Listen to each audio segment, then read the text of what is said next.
Put your red shirt on and a brown coat too.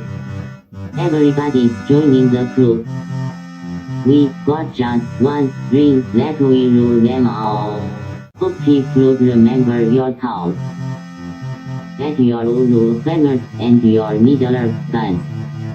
A sonic screwdriver or a sword +1. Usually wins till it will get you to come. To the pit tank. To the pit tank. The Rocky Mountain pit tank.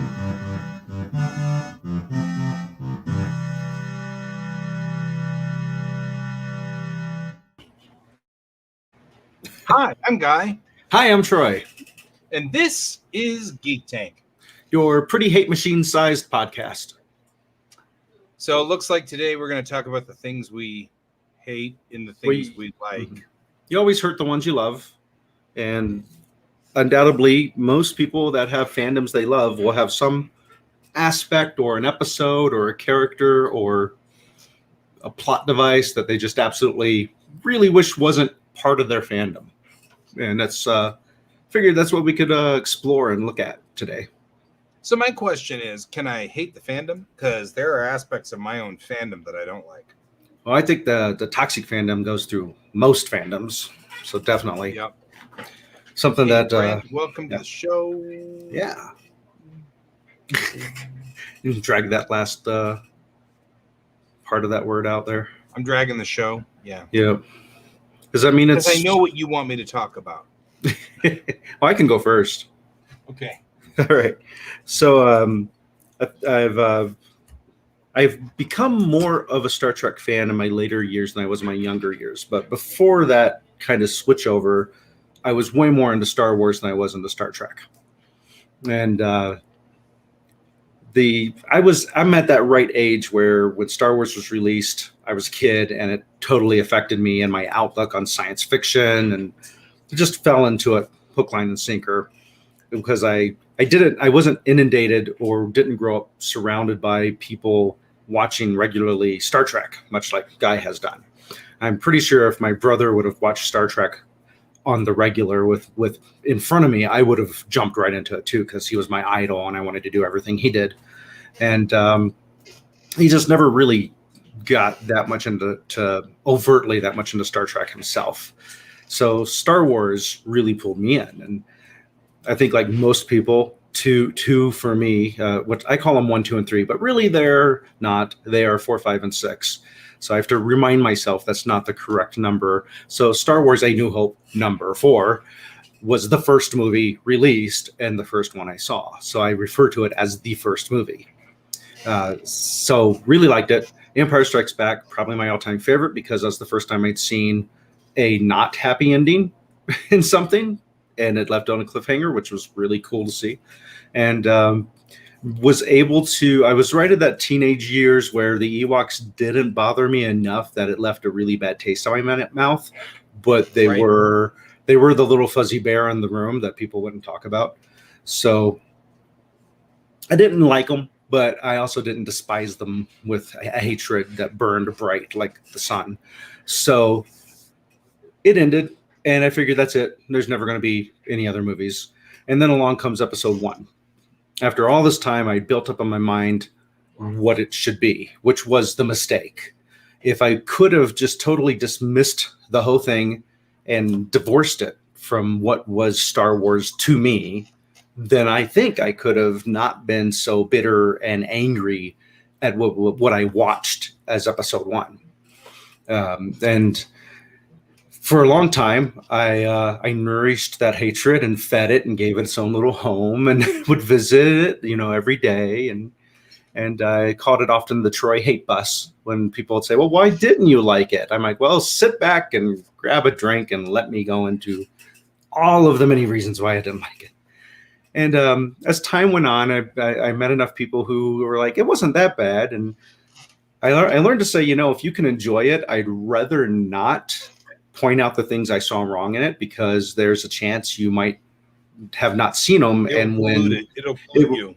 Yeah, it'll pollute you and possibly take away your fun from it. Not necessarily, but because there's a chance, if I point out the things and the fallacies I saw in it could ruin it, or as Mariah, your wife, likes to say, yuck your yum, then I should not do that. Because yucking your yum is not my yum. So, Right.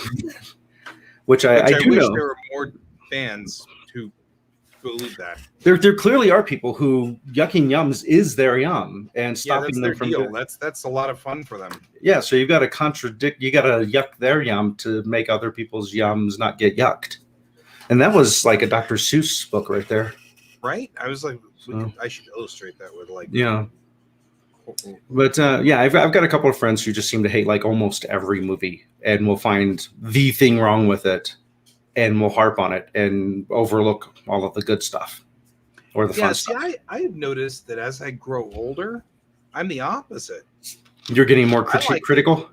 Yeah, I'm getting less and less critical. I'm like, oh, wow, I really like that movie. And then everybody's like, but you didn't notice that this happened and this happened? I'm like, yeah. Mm-hmm.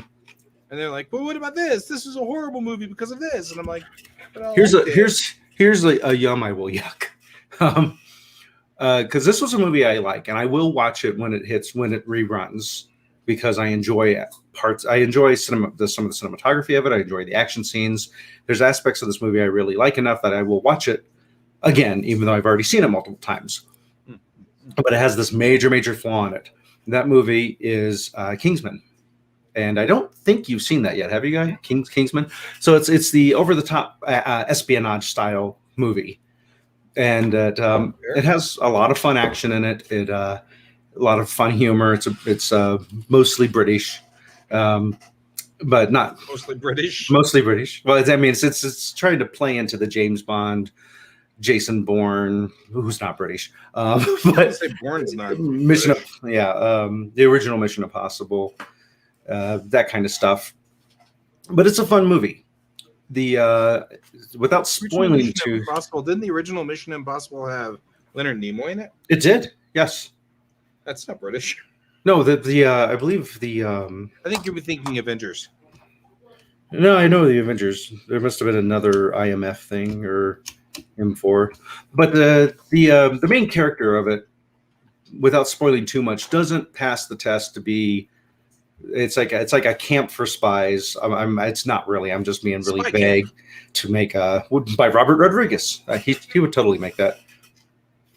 I mean vague so I don't spoil the movie too much for anyone. But the main character gets recruited to do a spy thing, doesn't succeed, isn't the main spy. Man from U.N.C.L.E. Thank you. That might Man be from U.N.C.L.E. That's what I'm probably thinking of. Yeah, because I'm like Mission Impossible is what killed Star Trek effectively. Oh, because Nimoy. Mission Impossible killed Desilu. Oh.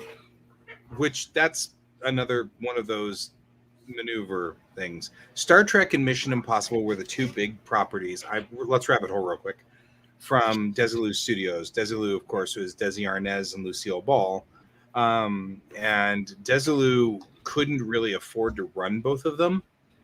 And so they opted to try to run Mission Impossible, and then sort of downplayed Star Trek, which was sort of a thing because Star Trek actually was already kind of going downhill in third season, and they fired Gene Roddenberry. They didn't fire him directly, but they pushed him out of the place where he was in control, and Gene Kuhn left. And without those two, they were left kind of rudderless, and Bob Justman, as much as I love the guy, couldn't really run the show as well in third season. So third season's really not the world's best of TOS. But because of the costs of those two, Desilu was sold ultimately to NBC. Mm. And that's what happened to Desilu. And so, yeah, I'm pretty sure, though, that Mission Impossible was that was mostly in America. An American property. Yeah, I think I was thinking of Man from U.N.C.L.E. You were thinking of Man from U.N.C.L.E. Something that, to even rabbit hole even further, because I just pulled it up to glance at it. I did not realize this because I didn't watch a ton of the Mission Impossible episodes, but they used the fight music from Star Trek in several Mission Impossible episodes. Which, and Fred Feinberger did not get any of the money from it. Yep, that seems to be on par with how that goes. Yeah, it was. There is a lot of stuff. Talk to the old school Trekkies who've like read every book that was ever created about how Star Trek was made. And some of that stuff was just ugly. Mhm. Just ugly. And you're like, "Aw, man." But nobody knew that it was going to do anything. Nobody knew it was going to be a phenomenon. Nobody knew that there'd be 25,000 books written on it. So nobody knew that their dirty laundry would someday be hanging out in the open for every Trekkie to read, Mhm. and would be required reading for all Trekkies. It's like, anyway. So the Kingsman, the main Kingsman. character, who's Mel, a white Mel, fails the thing and is not the one who progresses on as the main spy. A female character gets that role. But we're following the protagonist, which is the male character. Something happens to cause both of them to get called back into action. And then there's a thing they need to do. And the thing plays into one of the biggest fears of the female character and is technically like a submission to the main mission. And somehow the male character, who's not particularly any better at the main mission stuff, is the one who gets to go do that because that's where all the action is and the movie's following him. And the female character has to go do the thing that is her biggest fear, which ultimately ends up not really having any effect on helping the movie. So, and that made me really mad. I'm like, she should have been the one to be in the base killing all the bad guys while the male character does the thing that he doesn't have a fear of. So he would have succeeded really easily at it compared to the struggles the female character had to go through for it. But Okay. There's also a couple of things in it that is definitely very chauvinistic on top of that in the movie that rubbed me the wrong way. So as a movie, I can't just recommend it wholly. Like, you should go see this. I put the addendum of like, be aware of these things when you watch it, because I feel like it anchors the film down a bit. But the action scenes are cool. Well, I mean, like, there's a lot of things that I watch just because the action scenes are cool. Phantom Menace. I think the biggest problem that I've got generally when it comes to movies is things like passing the Bechdel test, passing the, things like that. Those are critical hurdles for me. Mhm. But there are movies that I know it's not going to pass the Bechdel test. Don't care. I'm okay. Stand down. Not a problem. And I just enjoy it for all the kicking and screaming and, people falling down cliffs or whatever. Mhm. So it's, I mean, like, I guess there's like two categories for me. Like, there's the Pacific Rim category for me. Pacific Rim was a wonderful movie. I have stepped in deeper plots. You know what I mean? Like, I've stepped in puddles that were deeper than the plot of that particular movie. It really wasn't that deep. But I didn't care. I didn't go to that movie to watch a plot. I went to that movie to watch big robots beat up kaiju. I was happy. There's a Pacific Rim animated show on Netflix called Pacific Rim: The Black. I've seen some of it. Okay. I've been watching Black, and that has a lot of plot and big robots beating up kaiju, and I'm actually kind of thinking I might be very addicted to it if we're not careful, because it's got all the things now. I mean, it's not that I don't want plot, but I mean, like Pacific Rim 2, Electric Boogaloo. Yeah, they tried to. I'm glad Brent likes it. So, they tried to make it more targeted, I think, to 13-year-olds, since that's who they made the heroes of the show for the movie, the part 2. They bring in the kids to run the Jaegers. Yeah. But they were also trying to put plot in, and all it did was mangle the show because I didn't get Oil Tanker. That was still one of the best scene ever was the kaiju, and here comes Gypsy Danger dragging an oil tanker. It's just like, bang! Too bad it was empty. It's oil all over Tokyo. Then you set fire to the kaiju. Yeah. But I mean, you go in. That's exactly what I wanted. I wanted an oil tanker cracked over the head of a kaiju. It's about expectations. It's about expectations. It's all about expectations. Mm-hmm. I expect a lot out of Star Trek.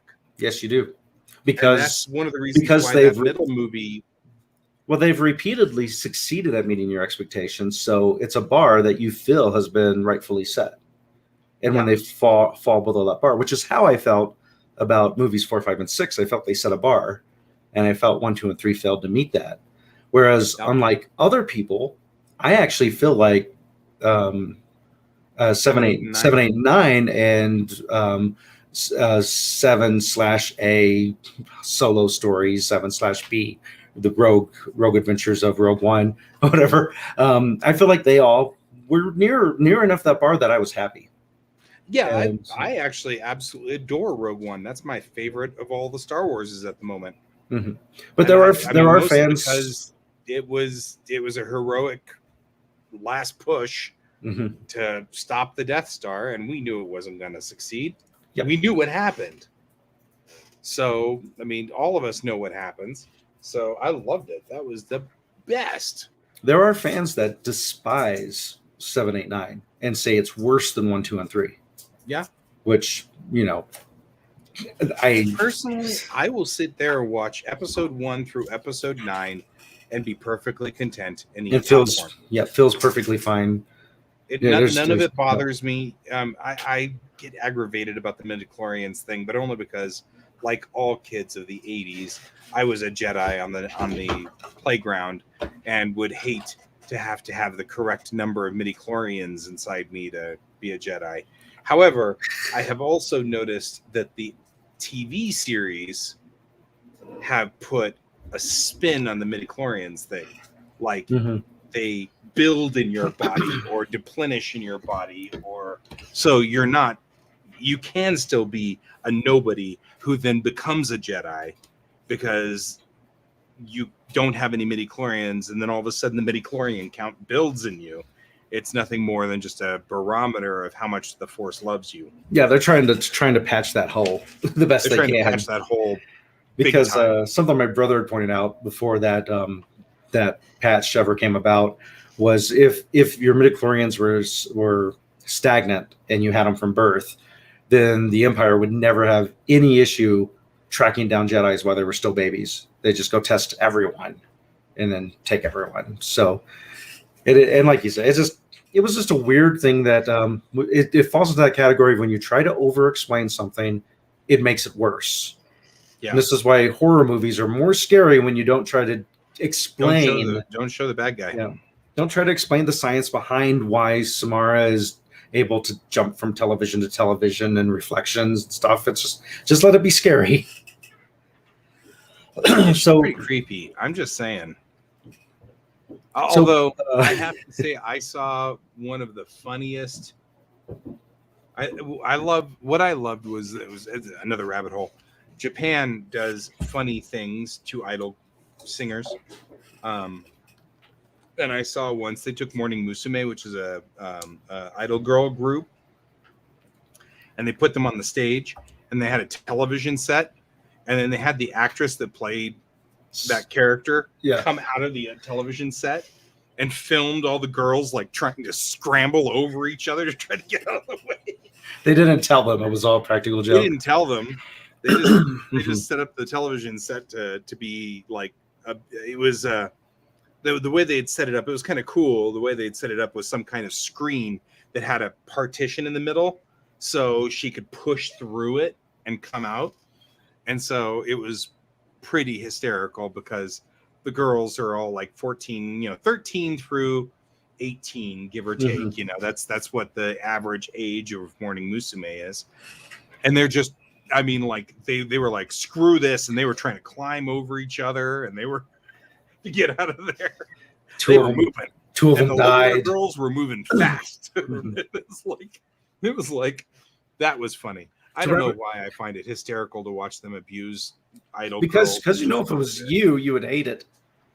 If they jump scared you, I would be so mad. And I think maybe that's part of it, is that it's a certain amount of Schadenfreude. Say that. Yeah, Schadenfreude.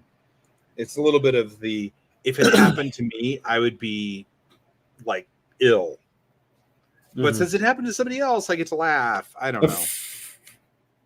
To rabbit hole even further, and since Chelsea's not here, that's going to be our new thing always, and our old thing. We embrace the rabbit holes as messy as that could get. Embrace the rabbit holes, yeah. I used to be a driving instructor, and I remember some of the teenage girls talking. A couple of them knew each other, and they had a slumber party with other friends, and they watched that.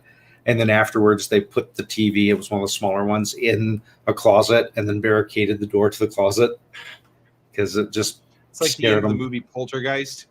Yep, where they pushed the TV outside. out onto it's like, Mm-hmm. Japanese horror is different than American horror. I actually can tolerate a good portion of Japanese horror because they don't jump scare necessarily. Mm-hmm. They like the psychological twists. We're watching, Troy and I have been watching Alice in Borderland. Oh, yeah. And that's all psychological horror. And it is a mind screw.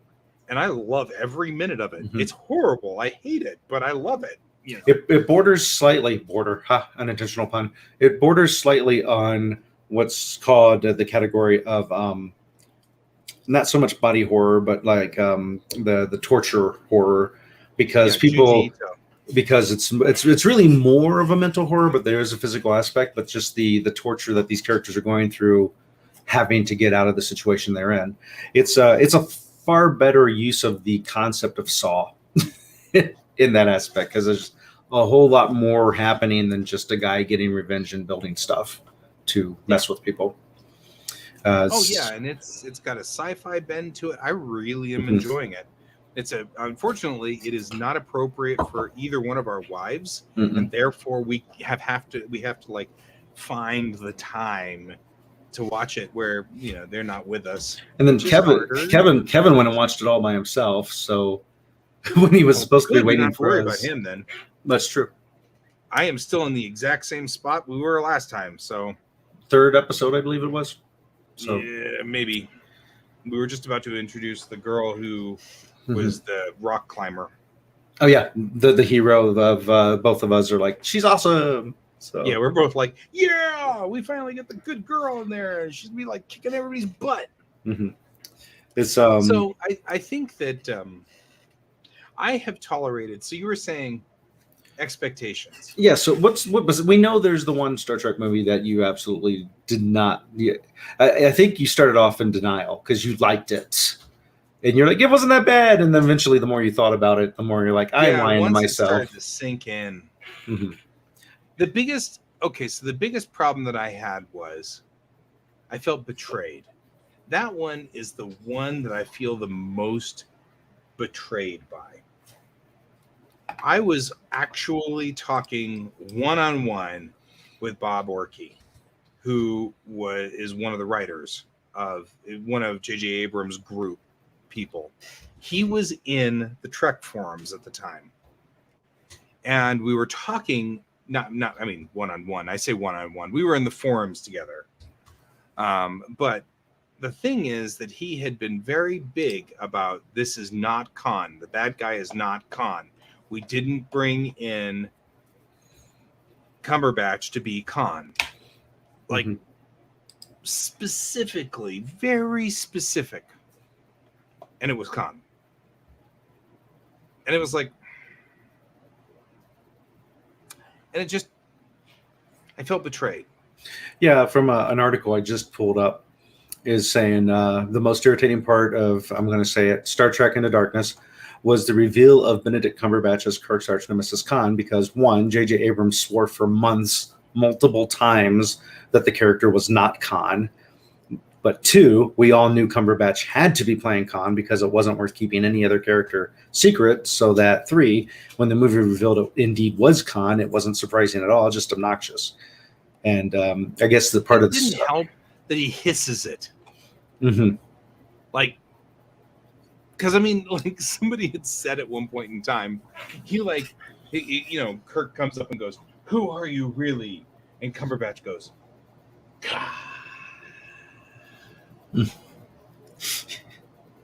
just, hey, I'm Khan. Nice to meet you. Yeah, I mean, like the problem, of course, with this is, if you think about this, Kirk and Spock have never met Khan before. This is in lieu of Space Seed. So he might as well have been saying that he's right. So yeah, anybody. Literally was looking at the audience and fourth wall breaking. He could have said he's put in Tane, right? and it He wouldn't could have have mattered. come up and said, John Smith. And then he's like, which John Smith? Yeah, There's been a lot of them. John Smith from the Smith family on Klingon. Yeah. But yeah, this article is also talking about how, I'm not going to read the whole thing, but how J.J. Abrams, when was this written? J.J. Abrams admits, 2013. So J.J. Abrams came around and admitted it was a big mistake to keep it a secret. So as it's because he knew he wouldn't be happy. Mm-hmm. I mean, like I had said, that movie would have been 100% more redeemable if that had been Gary Mitchell. Yeah, it still would have worked. Well, especially because so many people that aren't Star Trek fans, and even some Star Trek fans who are next gen beyond, don't know Gary Mitchell. So it would have been a big surprise. It would have been a whole new story for them. And then it could have sent them on this quest to look up the old Gary Mitchell episode and watch it, and then go see the movie again. Yeah. It would have been cool. It would have been interesting. You could have had Gary Mitchell. You could have done all of that by saying that we took Gary Mitchell and gave him altered blah, blah, blah, blah, blah, blah, blah, blah, techno bleepy-bop to do all the things that were going on with Dr. Marcus and Admiral Marcus and all that stuff. In a nutshell, for those who don't know what the Gary Mitchell plot is, why don't you toss it out there? Because I think it is a great idea. For that, it should have been Gary Mitchell. It should have been the episode, movie. So, do the elevator pitch of Gary Mitchell. Well, I mean, it would have been. But the other thing that really makes me mad about this movie was Dr. Marcus. We get Dr. Marcus, whom, by the way, is how Star Trek II easily, the original Star Trek II, easily beats the Bechdel test right off the bat, right? Because Dr. Marcus comes in, she's intelligent, she does all the things, she's the one in charge of what's going on. You know what I mean? Like, she's cool. Dr. Marcus in Into Darkness gets naked. Yep. Brent knows exactly where I'm headed. All they did was put Alice Eve in there to put her in underwear. And I'm like, I feel bad for Alice Eve. And I feel bad for Trekkies who now believe that Dr. Marcus was some kind of sex figure. And in Star Trek II, she's really like an important person. Mm-hmm. She created the Genesis device. She built it. She's the reason that the entire Klingon Empire wants Kirk's head for like 4 movies.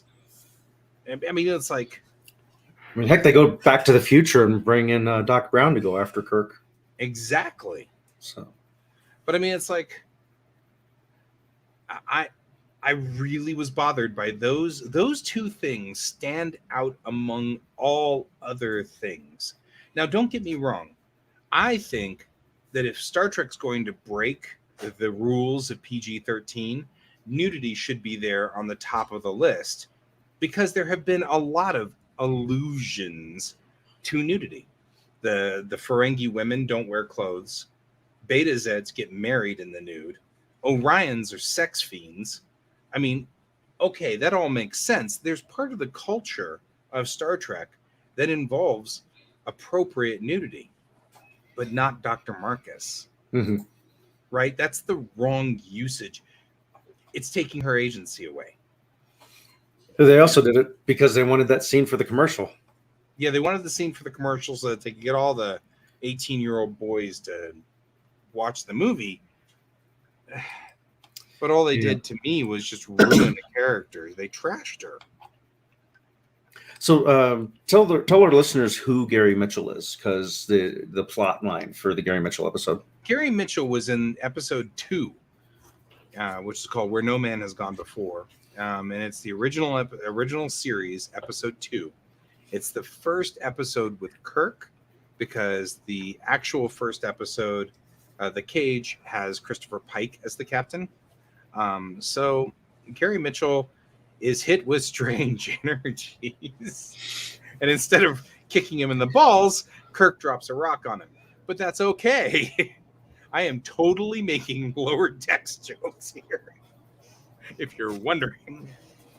So, but the long and the short of this is that Gary Mitchell got godlike powers and started to. The whole moral of that was absolute power corrupts absolutely, which could have been a perfect fit for Into Darkness. Yeah, because it's setting up the whole looking at when the Federation and Starfleet become so powerful, how's that power going to corrupt them? And you could have had Gary Mitchell be put in there with the Vengeance, and actually all of that would have worked just fine. Just fine. I would have been. You could have put in. I mean, as an alternate storyline, instead of Gary Mitchell being just some guy struck by lightning like he was in the episode, he could have been fostered by the Federation, and you could have had all of the wonderful stress because Mitchell and Kirk went to the academy together. That was established. So you could have had all of that stress between Kirk going, Gary, why are you doing this? And you weren't like this in the academy. We played chess together, yada, yada, yada. And stuff like that. You could have had all that wonderful internal character build, and it would have been fine. And it would have worked really well. And I would have seen Benedict Cumberbatch being Mitchell would have been fine. It would have worked perfectly. That's the other thing. Boy, you take Ricardo Montalban, who is a Mexican actor who played a Indian actor, actually, or an Indian character, because that's Khan Noonien Singh was from India. From India. So, but you know what? One of the things that Ricardo Montalban had said about the part of Khan was he was a Mexican actor who had spent the early parts of his career playing bad guys and toreadors. And that's all he could ever do, bullfighters. And those were the only parts he was given until he was given Star Trek, at which time he had a tasty part, something that had depth. His character had depth, he had meaning, and he became part of the larger world as a brown person, as a person of color.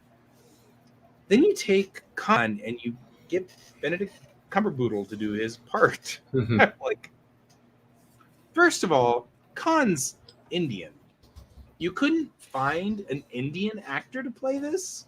Well, they totally could have. Second of all, in lieu of an Indian actor, we would have taken a Mexican actor, because at least Ricardo was Mexican, right? I mean, it was just such a misstep. It was so Kamal Nanjiani, who's started out, I think, as a stand-up comedian, and is actually in the Marvel movie that's coming out soon, The Eternals. The Eternals. Because I remember when he posted a tweet like a year ago or something of him just like ripped in that, which and it has like a picture next to that when he was a stand-up comedian and had like no muscle mass whatsoever, and fans are just going crazy over like his transformation. But he could have easily been Khan, because he shows that he had the dedication to get into the shape that supposedly a genetically engineered superhuman would look like. And he would have been awesome. And he may have even injected a little bit of levity onto Khan, which could have been cool. You know what I mean? Like, being a stand-up, you can't not be... I mean, you got the timing. Yes. Right? And so it could be kind of funny if he managed to fling a zinger in there while trying to kill Kirk. I'd be all on board with that. Then that was the other thing. Kirk was too old to fight Khan in the Wrath of Khan.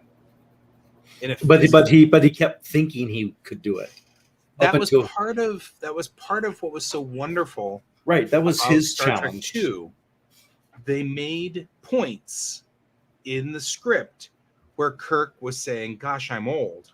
Gosh, I'm old," where he does the damn thing. I mean, all the old things that they did in Star Trek 2 were designed to set it up so that whenever Khan says, we're about to face off face to face. Kirk's like, come down here. I'll beat you up. I'll beat you up. And we all go, yeah, that's not going to end well. But then Kirk finally turns around and goes, yeah, I couldn't have done that. But what I can do is out tactic you. And goes after him with the starship. That is what makes Star Trek II such a lovely piece of filmmaking. Just a wonderful movie. They're the little threads in that just work so well. Mm-hmm. And Into Darkness was just a disaster area. Like Spock has to go beat up Khan. What? Why? And because Khan killed Kirk? Because vengeance is such a Spock thing to do. The thing I remember our friend Alex saying too is that there's a part in the fight scene where Khan basically punts Spock's head while Spock is prone, and he's like, that'd have been the end of it because his head would have just came off of his neck because he's a genetically engineered superhuman with the amount of strength that he has and with the leverage you can get from a kick like that on someone laying on the ground. That just would have been the end of it. Yeah, but, really. Yeah, the way Into Darkness rubs you the wrong way is how I feel about Phantom Menace, because it was one of those things where I felt like there was a promise that wasn't met, and there wasn't. It is all our perspective and our expectations on it. I'm sure there's people out there who thought Into Darkness was a perfectly fine movie. No idea who they are and if I could ever find them, but I'm sure they're out there somewhere. Besides, I think almost all Trekkies agree Wrath of Khan was the best. Is there another movie that even comes close? But yeah, at least there are no Trekkies that I know of that do not like Wrath of Khan. I know some people think 4 and 6 are better.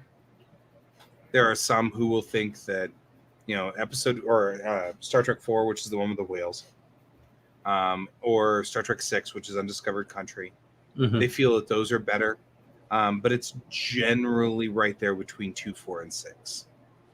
Undiscovered Country, I think, was the one that I got fixated on a stupid little thing that kept bothering me to the point that I still remember it to this day.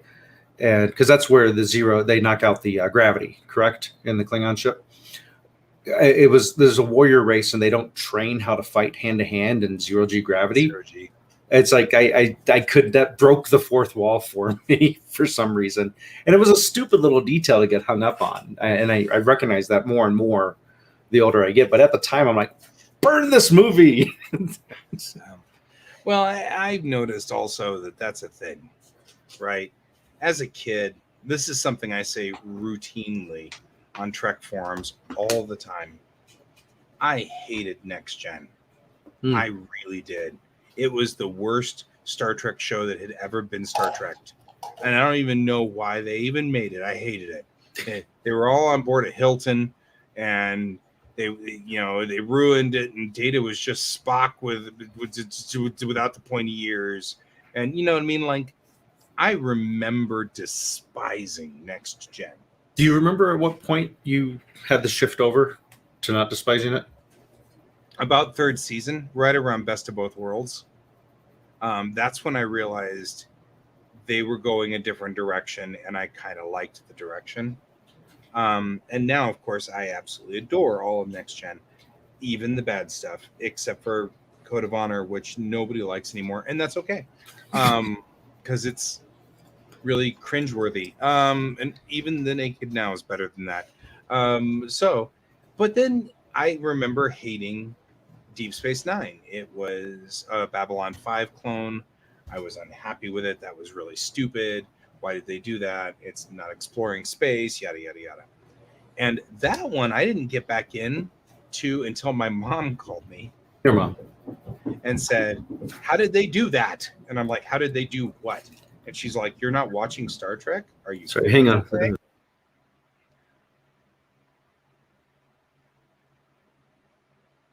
I had to pause because I thought somebody's like rapidly knocking at the door. I think it's a raven. Yeah. Oh yeah, nevermore. Anyways, so it was Trials and Tribulations, which is the episode where they go back in time to to the original series. Mm-hmm. I had watched season 1 and season 2 and then gave up, and I stopped watching it. And that's season 4. So then I came back in. I was like, what do you mean? What are they doing? And she's like, they're on the Enterprise. And I'm like, yeah. She's like, no, they're on Kirk's Enterprise. And I'm like, what?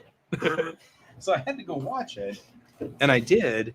And my mom, whom you know, was in the movies, producing movies, and had been in television for however long. She had a long resume about this stuff. She couldn't figure out how they pulled it off, how they got Cisco and Dax to wander right behind Kirk and Spock, who looked like Kirk and Spock from 1960. And she was like, they just filmed this last week. How did they do this? So she was completely beside herself. It was very funny. But that was hers and my connection to the universe. I also hated Voyager when it first came out, and I hated Enterprise so much. I was part of the vocal crew that finally made Berman decide to cancel Enterprise, which still makes me feel guilty to this day. So that's one of the reasons why I now just accept Discovery, and I'm not playing that game. I'm not starting out with nitpicking to the point where I hate it, because I now know that it doesn't matter.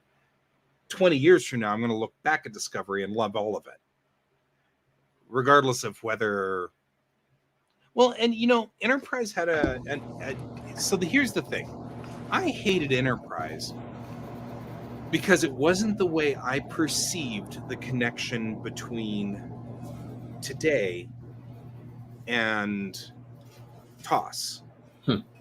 So Enterprise happens, of course, chronologically 100 years before Kirk and Spock and 100 years from now.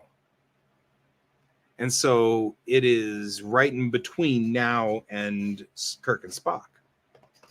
And I had a different view of it.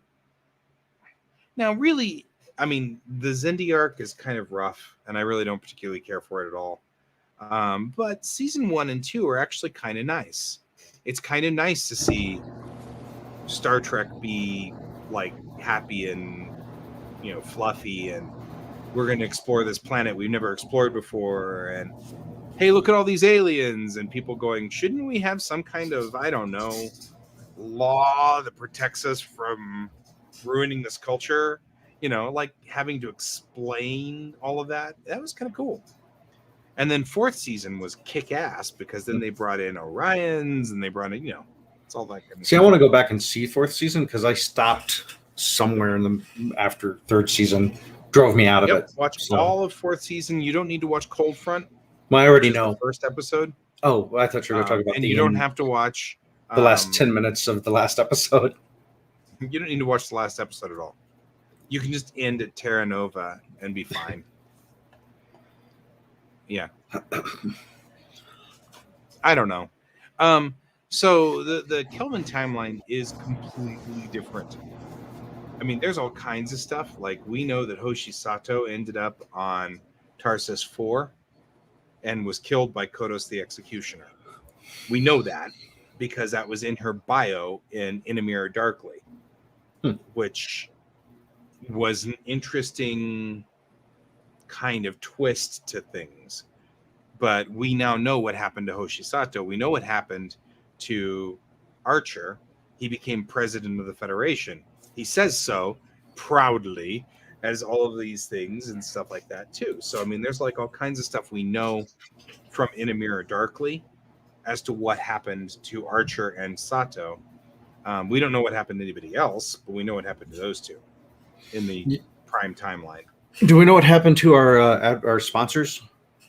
Nope, we don't know what happened to our sponsors. We should check on that. Make that happen here. Hang on. We should check on that timeline. Yep. So Geek Tank is sponsored by Kieran Games, Geekway Homes, Shiny Garden, and Your Mom. So we do want to note that Shiny Garden's WhimsyCon is coming up very soon in September. And I have zero clue what I'm doing for that. Yeah, we haven't received our marching orders yet. We haven't received our marching orders. So what they would like us to do for that. We should probably reach out. and not be so passive. Of course, Yeah, you and I, we're being totally passive. yeah. here, Well, you and I I'm are sure. basically coming out of cryogenic suspension because that's what it feels like after putting in all the time we did for NDK and still recovering from it. Yeah. So, I mean, to be fair, it has been a very weird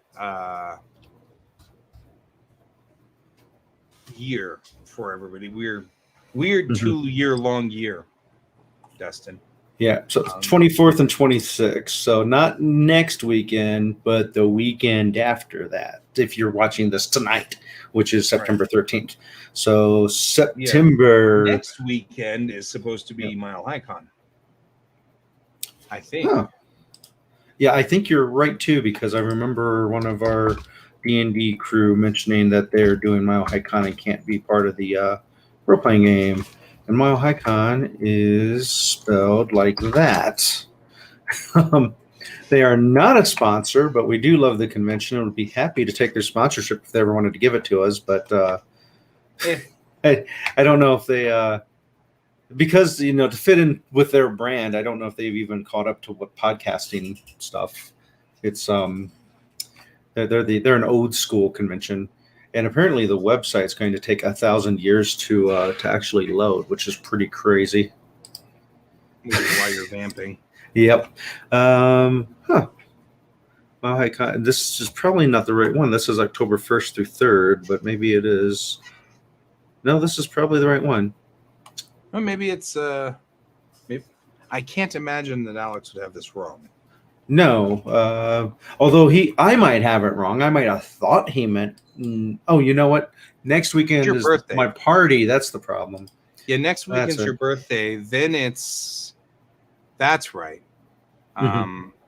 Next weekend's your birthday. Then after that is WhimsyCon. Then after that is Smile High Con. So all back to back to back. So cool. I was looking up something here with multiple universes, multiple timelines, because you're talking about the Kelvin timeline and stuff. So there's an episode of I've been rewatching Community, and there's an episode called The Remedial Chaos Theory. All the episodes are titled as though they're a class. And so this one's Remedial Chaos Theory, and it actually shows these multiple timelines because they're sitting at a table, they've ordered pizza, but they established that the buzzer's broken, so someone has to go all the way downstairs to let the pizza people in, and they can't decide who to do it.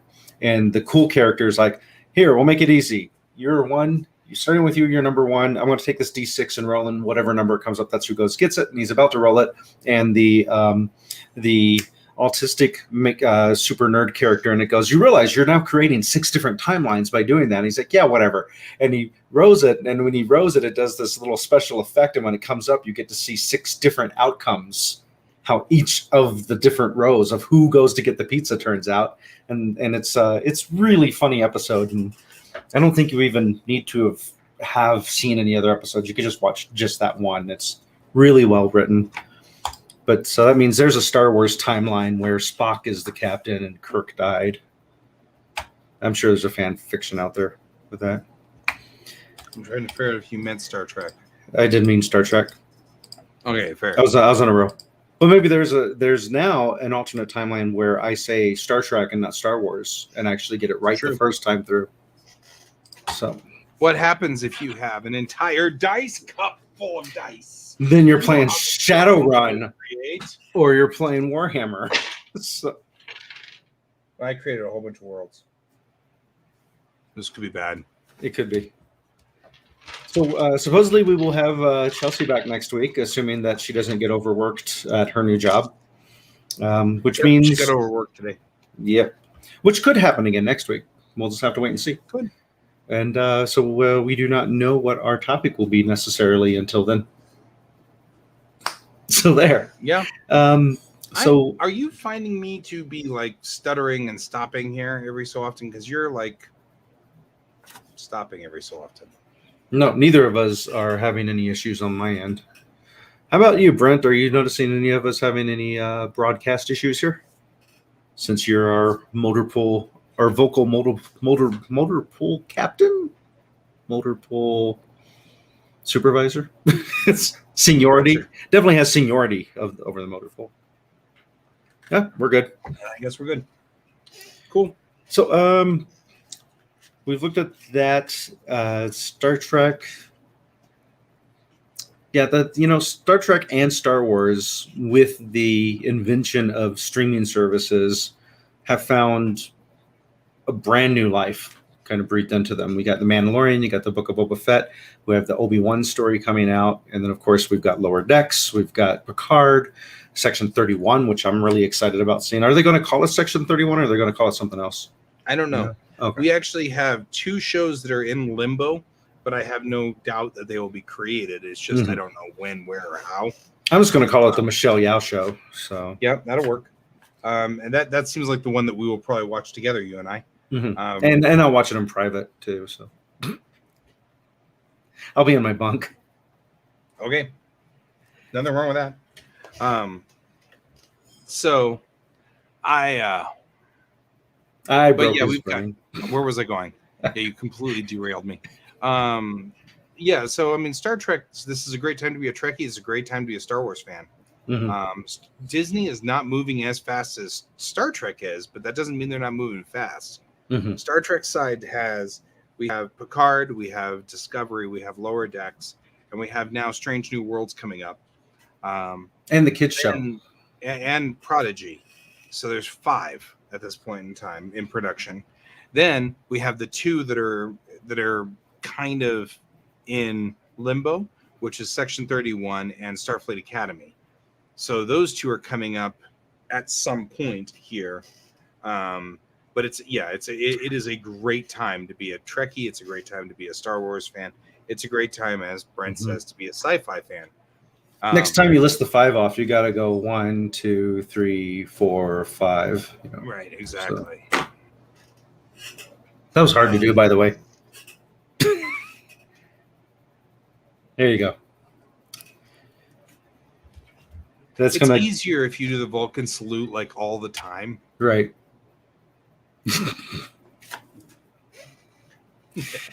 Right there to do the Mariner. Yeah.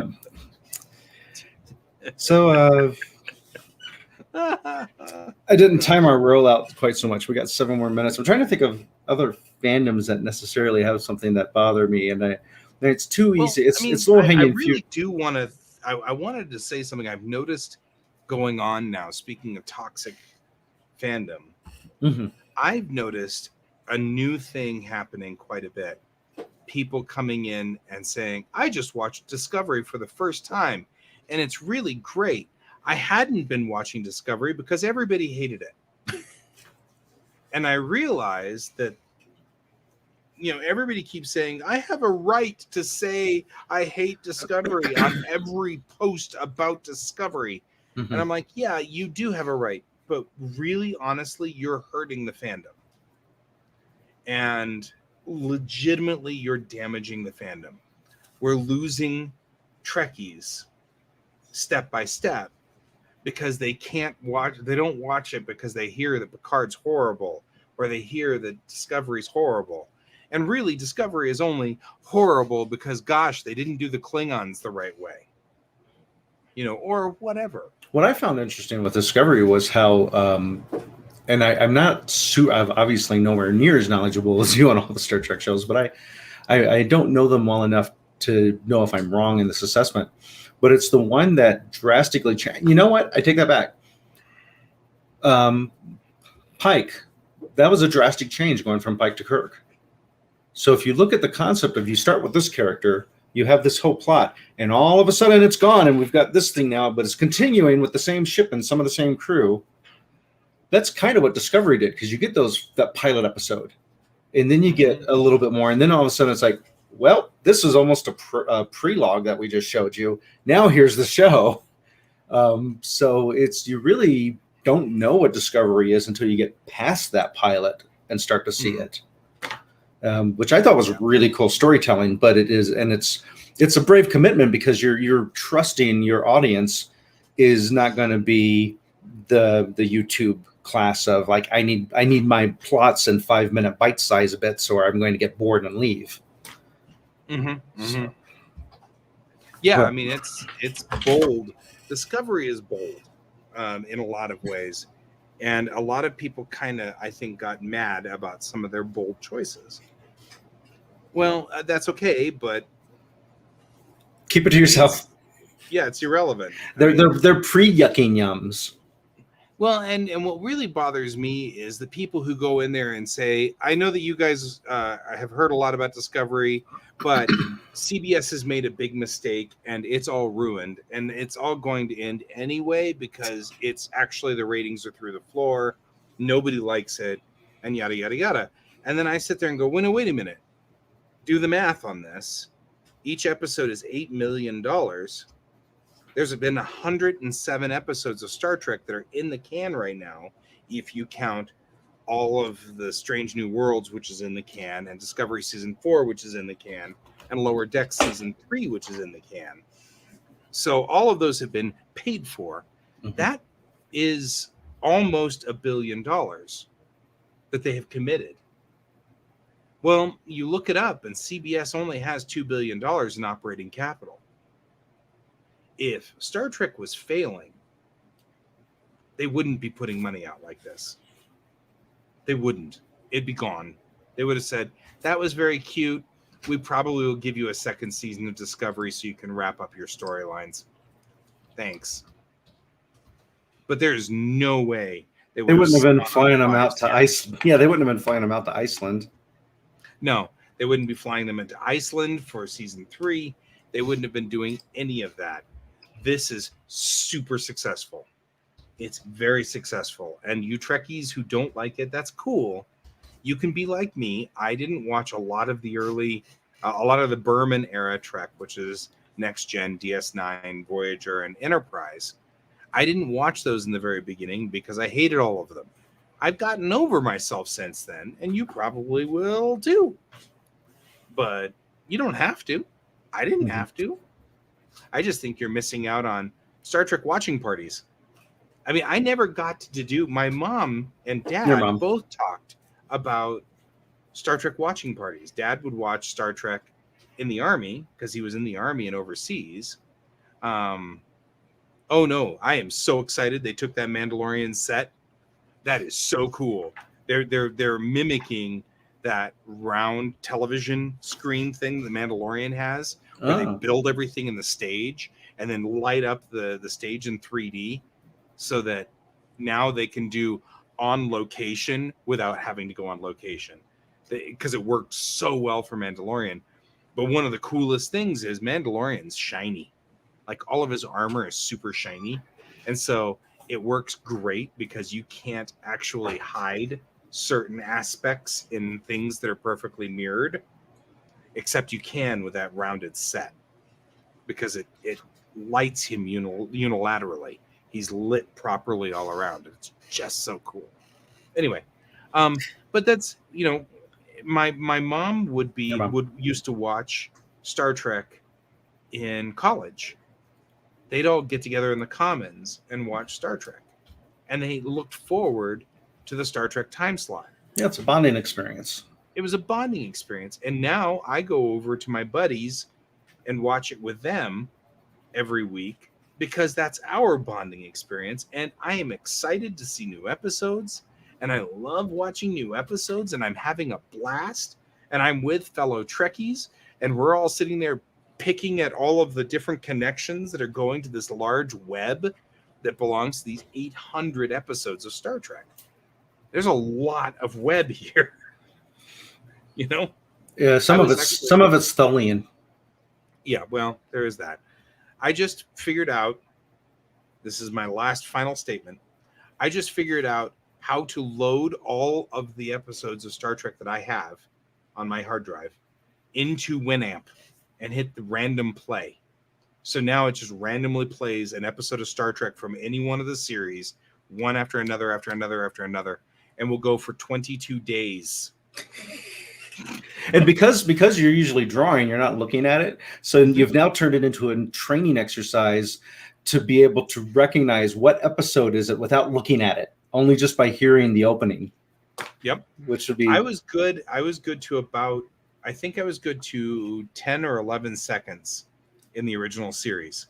Nice. I could identify it within 11 seconds. and that was like a thing we did in junior high. As like the kids, the Trekkies would do that on Channel 2 at night. It would come on, and we would, when Mom wasn't looking, Your mom. we'd call each other, and we'd sit there, and we'd see how fast we could identify the episode. Back in the days when we only had 79 of them. Now we have 800. Did you like my really subtle deep cut joke that I threw in there a little bit earlier with your web? Yep. So Pretty good. that's one of those that that people might not get. So that's the idea.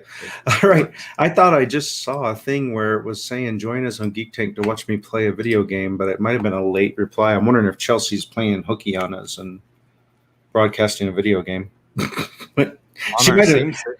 I don't know. I don't know if my phone's acting weird or not. Like mess up everything. I thought so too.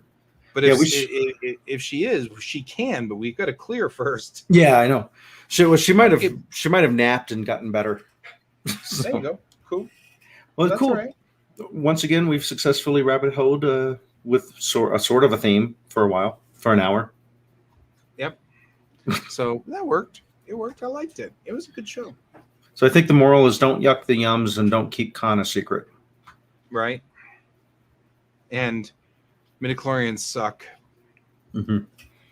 So there's that. Okay, well, that's all the time that we have for today. I've been Guy. I've been Troy. And this is Geek Tank.